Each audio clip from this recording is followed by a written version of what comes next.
menjemput penceramah pertama kita, tak lain tak bukan Datuk Seri Saifuddin Nasution, untuk memulakan ceramah kita pada malam ini. Dipersilakan Datuk Seri.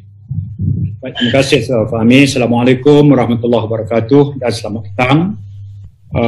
Saya juga mengalu-alukan Datuk Seri Mukhris. Apa khabar Datuk? Ramadan Karim. Datuk Alhamdulillah, Dr. Hatta, Saudara Lok, dan seluruh warga kerja di Institut Darul Ihsan yang menjadi tuan rumah siaran kita, dan seterusnya para penonton yang mengikuti siaran secara langsung. Alhamdulillah, bersyukur. Program yang julung-julung kali kita adakan pada malam ini bersempena ulang tahun kedua kemenangan yang telah kita capai pada 9 Mei 2018. Saya memilih untuk memberikan pandangan dalam tempoh 10 minit ini kepada 3 bahagian. Bahagian pertama adalah bahagian pra pilihan raya Mei 2018. Waktu itu Pakatan Harapan yang diasaskan oleh 3 parti, Keadilan, DAP dan juga Amanah, sebagai pengasas awalnya itu, kemudian menerima kemasukan bersatu ke dalam Pakatan Harapan. Dan itu menyaksikan satu sejarah yang tersendiri.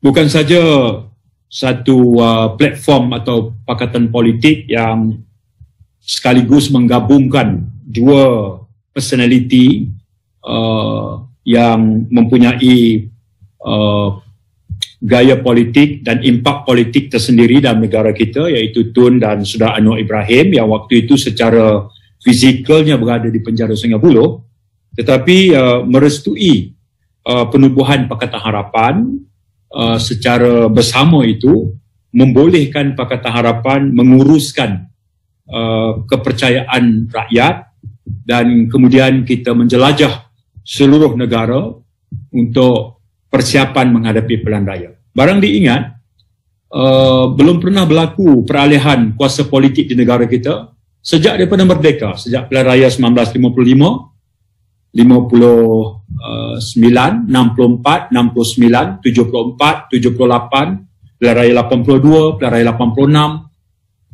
dan seterusnya lah. Selama 13 kali pilihan raya, belum berubah sokongan kuasa politik kepada Perikatan dan kemudian Barisan Nasional. Ketika itulah Pakatan Harapan tampil untuk menawarkan satu pilihan kepada rakyat. Jadi kita wujudkan satu kerangka manifesto, kemudian kita gerakkan kempen bersama, sehinggalah kita bersetuju untuk bertanding dengan satu logo, iaitu menggunakan logo keadilan. Jadi dari segi struktur leadership, dari segi winning message, dari segi kesepakatan, optimism yang kita tunjukkan, ditambah pula dengan segala macam kecacatan kerajaan dahulu, iaitu kerajaan kleptokrat itu, melengkapkan ramuan yang menyumbang kepada kejatuhan Barisan Nasional untuk kita gantikan pada 9 Mei. Dan jam 10.12 macam ini, 2 tahun dulu, kebetulan kita pun Fahmi berkumpul di Sheraton juga. Waktu itu saya masih ingat, semua sekali kita berkumpul di situ, dan saya juga ingat lebih kurang pukul 1 suku pagi saya menerima panggilan daripada Istana, Datuk Nick masa itu, pegawai kepada Yang di-Pertuan Agong, yang memaklumkan bahawa hasrat Yang di-Pertuan Agong untuk memanggil Datuk Seri Dr. Wan Azizah ke Istana. Dan di hotel itulah saya, Saudara Gobin, kemudian merangka satu draft kenyataan bersama yang ditandatangani oleh Tan Sri Muhyiddin, oleh oleh Kak Wan, Saudara Mat Sabu, Saudara Tan Kok Wai, yang kemudian diserahkan kepada Dr. Wan Azizah.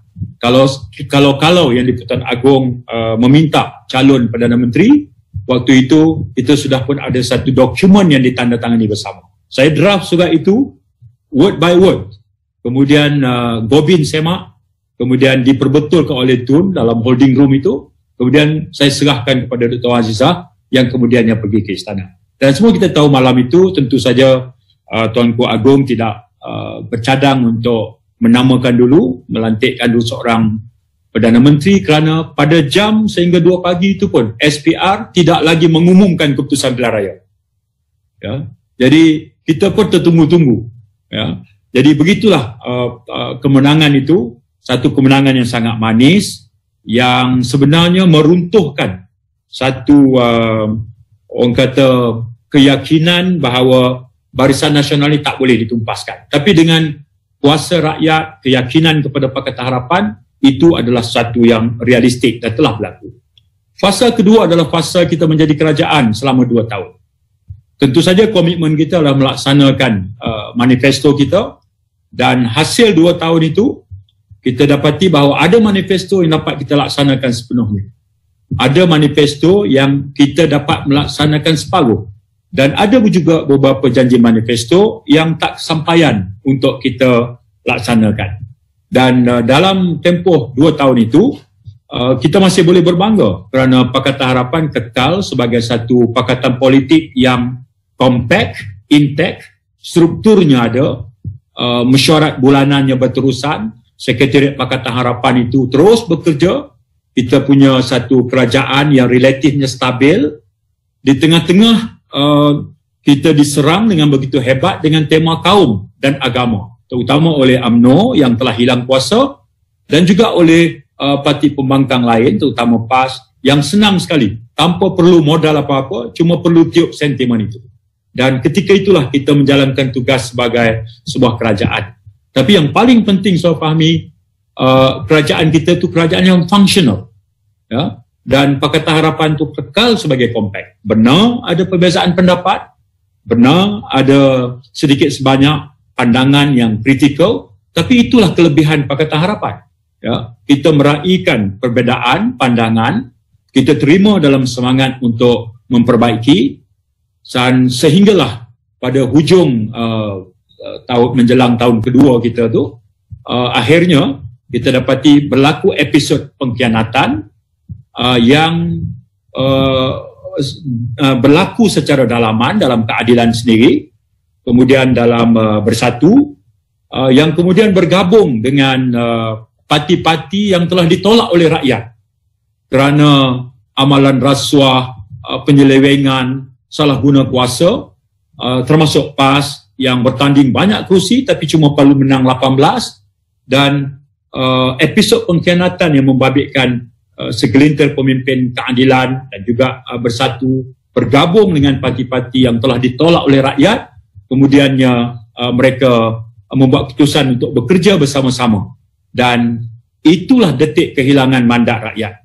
Dan malam ini kita berceramah tentang kembalikan mandat rakyat. Tidak syak lagi Pakatan Harapan adalah satu pakatan politik yang diberi mandat secara sah melalui proses demokrasi oleh rakyat negara kita.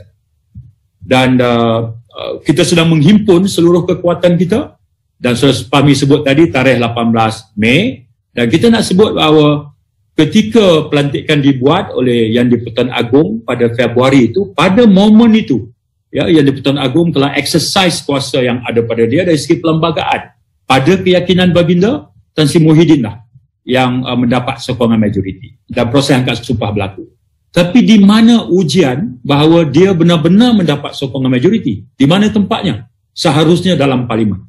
Ya, sebab itulah ujian ini ujian yang mesti dilepasi oleh Tan Sri Muhyiddin. Kalau tidak, dia sebutlah apa pun hujah, dia akan tetap dihambat dengan satu pandangan bahawa ini adalah sebuah kerajaan yang tegak hasil daripada rampasan kuasa, power grab. Ada ini yang sedang kita susun semula, dan saya sangat berbangga kerana keutuhan Pakatan Harapan bersama dengan rakan-rakan daripada Bersatu sebahagiannya terus dapat duduk bersama, dan insya-Allah kita mampu untuk memberikan saingan yang kuat, dan saya optimis ianya soal masa saja sebelum kita kembali mendapatkan mandat sesuai dengan pilihan yang telah dibuat oleh rakyat. Saudara Fahmi, terima kasih.